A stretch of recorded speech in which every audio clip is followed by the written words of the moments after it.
Hi, welcome to yet another episode of Pop Talk.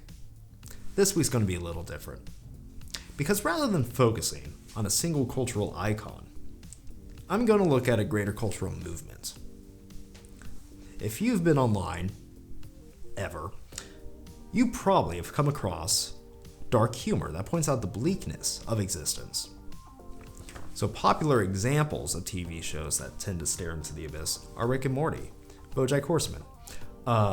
It's seeped into our TikToks, our memes, and those one webcomics that your friend on Facebook is always posting. But what is this bleakness? And why is it so attractive to us right now?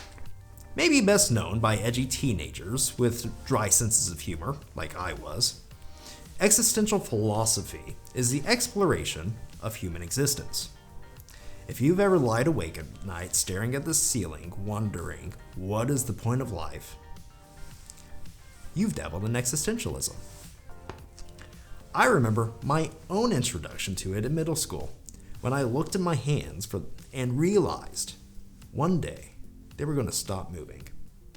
I had a bit of a panic attack because I was experiencing existential dread. And I think this is something we've all experienced at one point.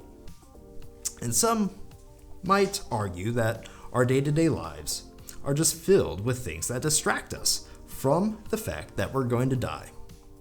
And today, with our looming global catastrophes like dwindling labor markets, wealth inequality, global climate change, the pandemic that has kept us all inside for almost a year now, it's hard not to understand why so many young people, including myself, are constantly aware of our impending future, which consists of our death.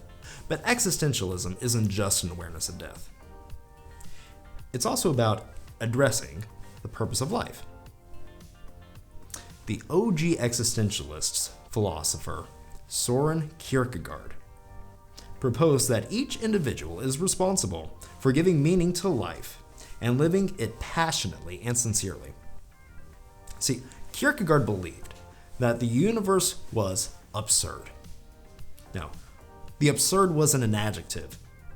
It is an experienced disharmony that we feel because, Kierkegaard argued, we are seeking meaning in a meaningless universe.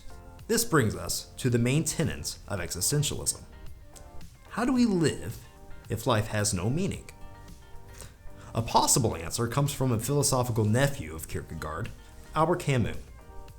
Camus drew comparisons between our day-to-day life and the Greek figure Sisyphus, the arrogant king who is punished by the gods to push a boulder up a hill. As the boulder reached the top of the hill, it would roll back down, and Sisyphus would have to start over, and over, and over, for all of eternity. Camus argued that was life. We do our repetitive actions day and day, and ultimately, we don't succeed in completing anything, because there is no purpose. This awareness, rightfully, would drive most anyone into despair. But Camus argued that giving into despair would only lead one's existence to become more absurd. So rather, he posited an alternative. What if we spit in the face of the absurd? What if we accepted the monotony of life and its lack of meaning? This would be like Sisyphus finding joy in merely pushing the boulder up the hill. By doing this, we might even grow to be at peace with the absurd, if only out of spite. Now, there is an alternative, and it was Kierkegaard's original argument for how to respond to the absurd. As a Christian, Kierkegaard believed that meaning could be found through the knowledge of God, but only through the knowledge of God. And I can't know for sure, but he seemed to be drawing from the book of Ecclesiastes in the Bible. Ecclesiastes, the favorite book of the Bible of yours truly, is what is considered a wisdom text. It focuses on what is the purpose of it all. What is the purpose of life? The author of Ecclesiastes puts himself in the shoes of Solomon, the king of Israel, who is said to have been blessed by God to have more wealth, more land, more livestock, more servants, more wives, and wisdom than any other man on the earth. And in chapter 2, the author reflects on everything Solomon had. He says, I denied myself nothing my eyes desired. I refused my heart no pleasure. My heart took delight in all my work, and this was the reward for all my labor. Yet when I surveyed all that my hands had done, and what I had toiled to achieve, everything was meaningless, a chasing after the wind.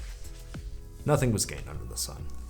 The next 6 chapters are them just wrestling with everything in life, trying to find meaning, wisdom, joy, work, wealth, and one after the other.